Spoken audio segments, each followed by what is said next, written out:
Company తీసుకున్న నిర్ణయం వలన అవని గెస్ట్ హౌస్ ఖాళీ చేసి వెళ్ళటానికి నిర్ణయం తీసుకొని లగేజ్ అంతా ప్యాక్ చేసుకొని అర్చనని వాళ్ళక్క సుజాతని ఇంకా అమ్మవారి విగ్రహాన్ని చేత్తో పట్టుకొని లగేజ్ తీసుకొని గేటు బయటకు వస్తూ ఉంటారు. అప్పుడే శ్రీకర్ వాళ్ళ అమ్మ నాన్న శ్రీకర్ అందరూ వచ్చి బయట నిలబడతారు.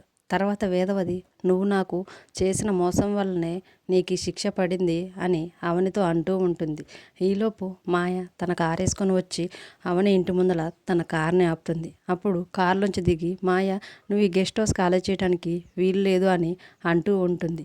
అప్పుడు సుజాత నువ్వెందుకు ఇక్కడ వచ్చావని మాయని అడుగుతుంది. అప్పుడు మాయ నేను మా డాడీతో మాట్లాడి మిమ్మల్ని గెస్ట్ హౌస్ నుంచి వెళ్ళిపోకుండా ఆపాలని నేను ఇక్కడికి వచ్చానని అవని వాళ్ళతో అంటూ ఉంటుంది. అప్పుడు అవని సడన్గా మాయాలో ఈ మార్పు ఎందుకు వచ్చింది, మమ్మల్ని ఎందుకు గెస్ట్ హౌస్ ఖాళీ చేయకుండా ఆపుతుందని అవని తన మనసులో అనుకుంటూ ఉంటుంది. మాయ గెస్ట్ హౌస్ ఖాళీ చేయొద్దన్న మాటకి శ్రీకర్ వాళ్ళ తల్లిదండ్రులు ఇంకా శ్రీకర్ అందరూ షాక్లో మాయా వైపు చూస్తూ ఉంటారు.